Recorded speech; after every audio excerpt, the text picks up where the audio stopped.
किया और मोदी जी को नकार दिया, योगी जी को नकार दिया।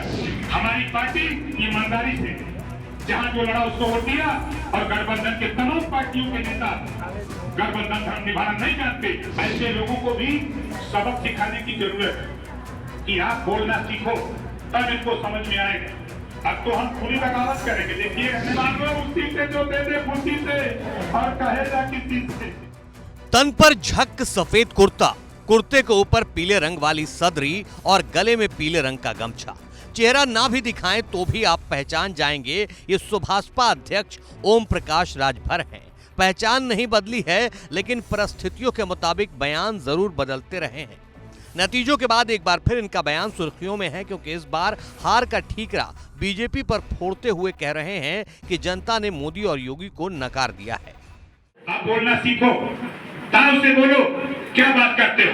हमारी पार्टी ईमानदारी से जहां जो लड़ा उसको वोट दिया और गठबंधन के तमाम पार्टियों के नेता गठबंधन धर्म निभाना नहीं जानते, ऐसे धर्म नहीं जानते।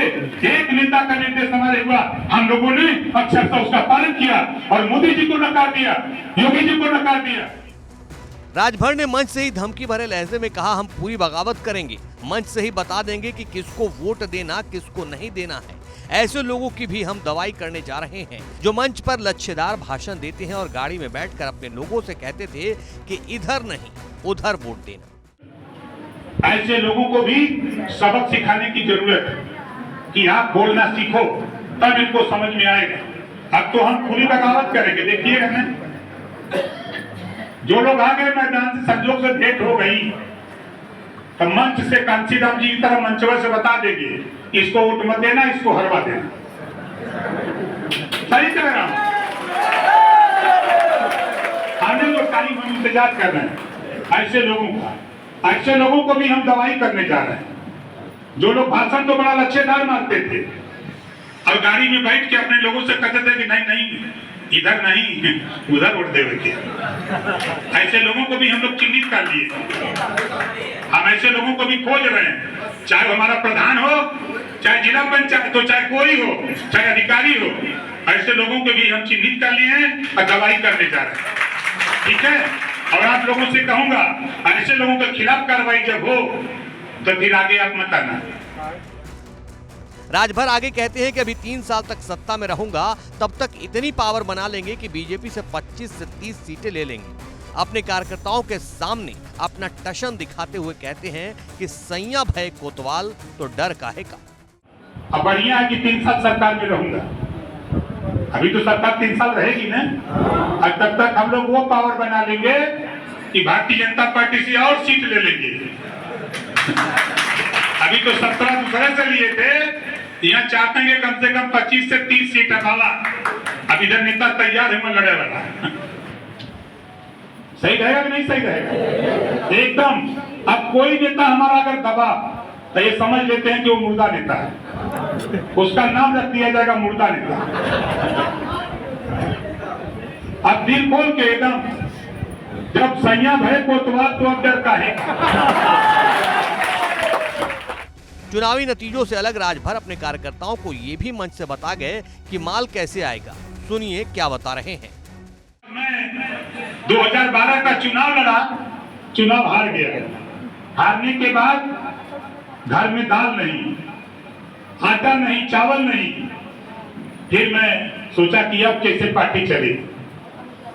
लेकिन धन्य है महाराजा सुहेलदेव जी, जब उनको याद करता हूं तब माल आ जाता है। आप लोगों से भी कह रहा हूं, सुबह उठो, उनको याद करो, दिन भर कोई मुसीबत नहीं। हम देखो निकलते हैं, जब उनको याद करके हम कहते हैं कि महाराजा सुहेलदेव जी आज हमको माल चाहिए, मिल जाता है। लेकिन आप लोग मांगने का तरीका तो बनता, और मांगने का तरीका डायरेक्टर मांगोगे थोड़ा मिलेगा, कुछ भूमिका बनाओ। अरे मांगो उसी से जो दे दे खुशी से और कहेगा किसी से।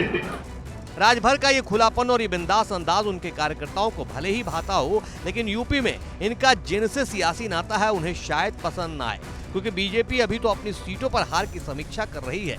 कहीं सहयोगियों की समीक्षा करने लगी तो राजभर के लिए मुश्किलें पैदा हो जाएंगी, क्योंकि इन्होंने 22 में भी बीजेपी को सब्जबाग दिखाए थे और 2024 में घोसी की सीट गंवाए बैठे हैं। हालांकि शायद वक्त से पहले यह एहसास हो गया कि गलती हो गई है, इसलिए इस बयान के वायरल होने के बाद राजभर ने सफाई देते हुए ये कहा है कि हमारी ऐसी कोई मंशा नहीं, ये विरोधियों की साजिश है। माननीय योगी जी मोदी जी के नेतृत्व में काम कर रहे हैं, जनता तक कल्याणकारी योजनाएं पहुंचा रहे हैं, एनडीए में हैं और रहेंगे। उत्तर प्रदेश में उसका आपने नुकसान भाजपा को ठहराया है कि भाजपा की वजह से नुकसान हुआ है। हमारी ऐसी कोई मंशा नहीं है। जो खबर चैनलों पे चल रही है वो फेक न्यूज है, पूरी तरह से वो विरोधियों की साजिश है। हम माननीय नरेंद्र मोदी जी, माननीय योगी आदित्यनाथ जी के नेतृत्व में हम लोग काम कर रहे हैं। हम लोग एनडीए गठबंधन में हैं। हम लोग जो केंद्र और प्रदेश सरकार की नीतियां हैं उसको जनता तक पहुंचाने के लिए कटिबद्ध हैं। ये सब कर रहे हैं। हमारी कोई ऐसी मंशा नहीं है। हम लोग एनडीए गठबंधन में हैं और रहेंगे। मिल करके हम लोग आंदोलन को आगे बढ़ाएंगे और जनता के काम को करेंगे।